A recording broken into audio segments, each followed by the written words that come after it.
The Galactic Academy's simulation chamber hummed with anticipation as Captain Salen observed the final exam from his elevated platform. Below, 23 cadets from 17 different species sat at their neural interface stations, their appendages, tentacles, and manipulators poised over the controls. The Corvaxian survival scenario was legendary, a test so brutally difficult that only 12% of candidates had ever passed it in the Academy's 400-year history. Captain Salen's scales rippled with satisfaction. He had designed this scenario himself, incorporating variables that even the most advanced AI cores struggled to process. Gravitational anomalies, cascading system failures, hostile alien fauna, and a ticking clock that measured survival in minutes rather than hours. It was meant to break the overconfident and humble the brilliant. Then there was Nerra. The human sat at Station 7, her small frame dwarfed by the massive Crotech cadet beside her.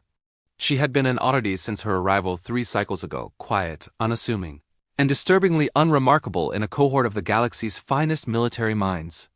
Her species had only joined the Galactic Coalition a generation prior, and humans were still considered primitive by most standards. They had no natural armor, no enhanced sensory organs, no telepathic abilities. Just soft flesh and stubborn determination. Salen had initially dismissed her acceptance into the Academy as political courtesy, a token gesture to Earth's newfound membership. But then the simulation began, and everything changed. Within 7 minutes, Nerra's survival pod was the only one still functional. Salen's 3 eyes narrowed as he watched her avatar navigate the scenario's hazards with impossible precision. She anticipated the meteor storm 30 seconds before the system generated it. She rerouted power to life support exactly when the radiation wave struck. She even managed to harvest resources from the toxic environment, something the scenario wasn't designed to allow. Around the chamber, other cadets were failing spectacularly. The Throxian engineer's pod exploded in a supernova of simulated plasma.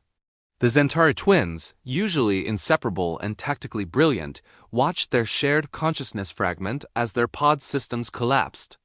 Even the Crotech beside Nerra, whose species had dominated military academies for centuries, sat slumped in defeat, his 4 arms hanging limp. But Nerra continued. She didn't just survive. She thrived. When the simulation timer reached 0, Nerra's pod was not only intact, but had actually gained resources. Her life support was at 112% efficiency, a mathematical impossibility according to the scenario's parameters. She had even begun constructing a rudimentary shelter from debris. The chamber fell silent as the results displayed across the holographic board. Nerra's score, 97.3%. The second highest score in the room belonged to a Quillian tactical prodigy who had managed at 34.1% before his pod depressurized. Captain Salen's scales flushed deep purple, a color that denoted suspicion among his kind. He descended from his platform, his footsteps echoing against the metallic floor. The other cadets turned to watch, sensing drama. Cadet Nerra. Salen's voice boomed across the chamber, each syllable carrying the weight of authority. Remain at your station.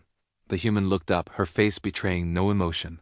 Those strange binocular eyes, so limited in their spectrum range, met his 3 without flinching. The rest of you are dismissed, Salen announced. Except the Cubs. A murmur rippled through the cadets.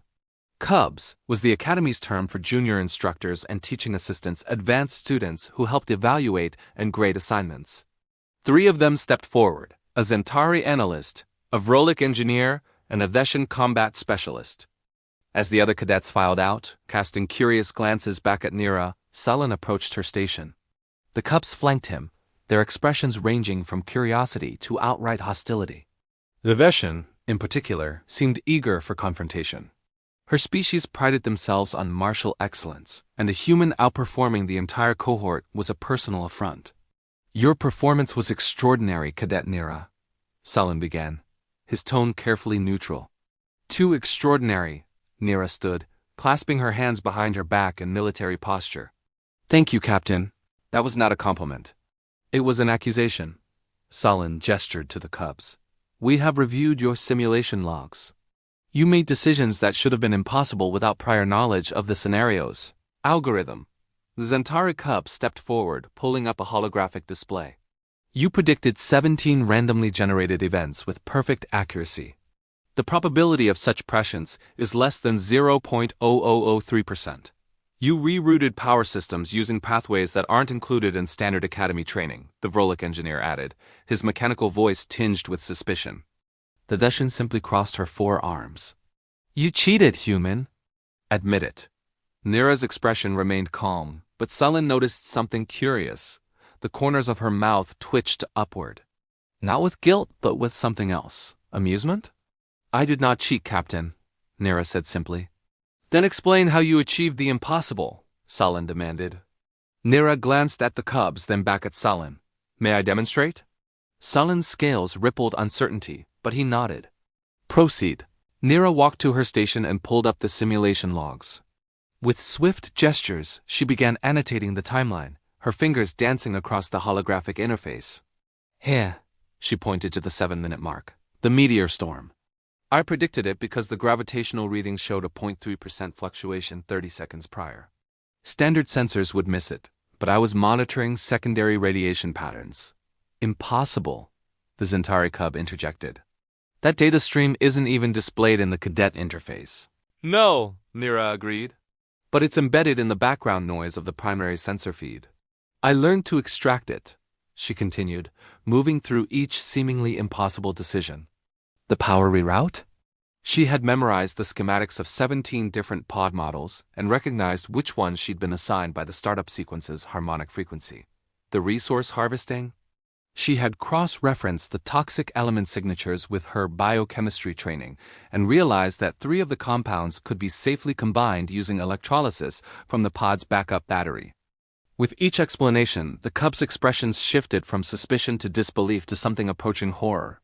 Because Nerra wasn't describing cheating, she was describing pattern recognition, creative problem-solving, and improvisation at a level that seemed superhuman, even by galactic standards. When she finished, Sullen stood silently for a long moment. His scales had shifted through 6 different colors, finally settling on a pale blue that indicated cognitive recalibration. Captain, the Deshan cub ventured, her voice uncertain for the first time. If her explanation is accurate, then she didn't violate any protocols. She simply saw what we didn't design the scenario to test for. The Zentari was already running calculations, his twin minds working in parallel. She used human cognitive architecture lateral thinking, pattern matching across unrelated datasets, intuitive leaps based on incomplete information. Our scenario was designed to test species that think linearly and logically. Humans think ... differently. The Vrolic engineer tilted his head. She hacked the simulation without touching the code. She exploited not the system, but our assumptions about what the system could reveal. Sullen turned to Nerra, and for the first time in his 40 cycles as an instructor, he felt something he rarely experienced. Genuine surprise. You weren't cheating, he said slowly. You were thinking like a human. Nerra finally allowed herself a small smile. Yes, Captain. That's exactly what I was doing. The cubs exchanged glances, a wordless communication passing between them. The Veshan stepped forward, her posture shifting from accusatory to respectful.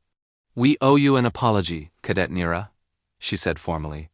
But Nerra shook her head. No apology necessary. You were doing your job ensuring the integrity of the Academy. I would have done the same. Sullen's scales rippled with what might have been respect. Cadet Nerra, your performance today has revealed a critical flaw in our training protocols.